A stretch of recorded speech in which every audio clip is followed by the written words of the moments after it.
Ulysses S. Grant, Domain 9, Lesson 10, 2nd grade CKLA. Listen carefully to learn more about Ulysses S. Grant and to think about how he was like General Lee and how he was different from General Lee. Some words to know: ammunition, material fired from weapons; defeat, failure to win; rations, amounts of food or provisions set aside for each person; surrendered, yielded, or gave something up to another; Yankees, Union soldiers during the Civil War, people from the northern states. This is a picture you've probably already seen in our CKLA unit of Robert E. Lee. Just to get you thinking, what important job did Robert E. Lee have? That's right, he was the commander of the Confederate Army. Where was Lee from? If you said Virginia, you are correct. Why did he choose to command the Confederate Army? If you remember, he wanted to be loyal to his home state. How did the Confederate soldiers feel about General Lee? His soldiers loved and respected him.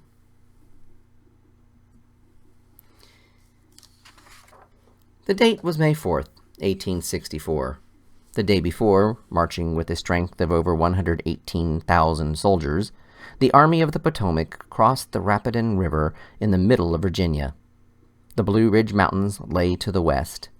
To the east lay miles of dark forests and the Confederate Army under command of Robert E. Lee. General Lee had roughly 60,000 men under his command, half as many as the Union Army, but they were ready to put up a strong fight. The Union Army was commanded by Ulysses S. Grant. He was no stranger to battle. He had served in the Army for over 25 years, starting when he was just 17 years old. The Civil War was not his first war either. Like the Confederate General Robert E. Lee, General Grant had fought in another war. General Ulysses S. Grant leaned against a post outside his tent. He wearily watched as a long line of supply wagons carrying ammunition, food, and medical supplies rumbled past. These supply wagons made up the rear, or backside, of the army. The main body of the army, the soldiers who needed all those supplies in order to fight, were miles ahead, deep in the forest, looking for the enemy. General Grant was now the general-in-chief of the entire Union Army. The only person who ranked higher than General Grant was President Lincoln. Grant took his orders from Lincoln, and everyone else took their orders from Grant. Every general in the war faced hard choices and had heavy responsibilities, with the lives of thousands of soldiers in his hands. But in 1864, no general had more worries than General Grant. General Grant had spent the first 3 years of the Civil War fighting farther west, away from the action in Virginia. His most impressive victory in the early years of the war came at Vicksburg, a city in Mississippi. The same day that the Union Army had won the Battle of Gettysburg, General Grant won the Battle of Vicksburg, after 2 long, hard months. The victory gave the Union final control over the entire Mississippi River, which in turn would make it easier for the Union to take over the rest of the South. The Mississippi River was important because the Union could use it to send troops and supplies from the north to the south.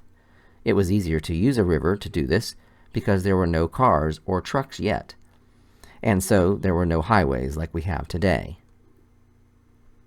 To win the Civil War, the Union needed to take control of the South, including all of its cities and roads. Nobody in the North expected this to be so difficult. The Union had more than 1 million men in uniform. By the end of the Civil War, 1 out of every 10 Union soldiers was African American, and 1 out of 4 Union sailors, was African American. Factories in the North had been working day and night for years, producing weapons, uniforms, blankets, food rations, wagons, and all the other things the Army needed. The Yankees, as the Union soldiers were nicknamed, had everything they needed to fight and win the war. The Confederates, or rebels as they were often called, did not have as many men as the Union. The South did not have many factories. Many of those it did have early in the war had been destroyed or captured by 1864. Confederate soldiers marched to battle without shoes, without enough food, and sometimes without enough ammunition. Yet, even though they were exhausted and starved, the Confederates somehow held on and managed to keep fighting. Grant was not the general-in-chief of the Union Army at the beginning of the Civil War. Throughout the war, Lincoln had trouble with some of his top Union generals. It wasn't that they were bad generals. They could win battles and capture enemy forts and towns, but they made mistakes as well. They often waited too long to attack or failed to chase the Confederates when they were on the run. Basically, Lincoln felt the Union generals were never aggressive or forceful enough. But Grant was different. General Grant had won the long battle of Vicksburg because he was stubborn and unafraid. He kept fighting and attacking until the enemy surrendered. Lincoln put General Grant in charge of the entire Union Army because General Grant promised that he would do whatever it took to win. He would chase General Robert E. Lee and his army all over Virginia, and he would not stop until the war was finished. This outlook earned him the nickname Unconditional Surrender, because he would accept nothing less from the Confederate Army than a complete surrender. General Grant removed a folded letter from his breast pocket. President Lincoln had sent this letter a few days earlier. It did not contain any vital information or new orders. It was just a simple letter sent to wish him good luck in battle. Grant reread the letter, written in the president's own handwriting.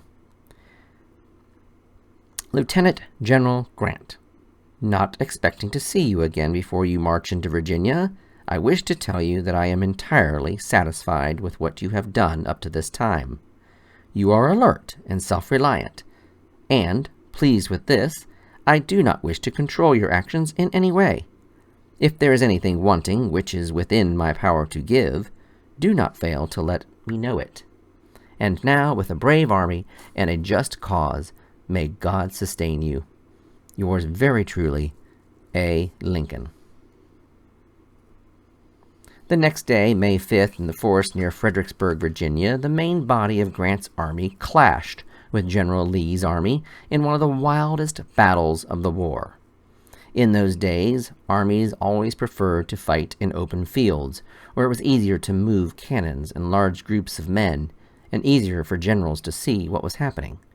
This time, though, the armies met deep in the woods, where the tree and plant growth was so heavy that the soldiers could barely see one another. This was called the Battle of the Wilderness, and it was the very first time Generals Grant and Lee faced each other in battle. It was a very chaotic battle. Thousands were killed and wounded.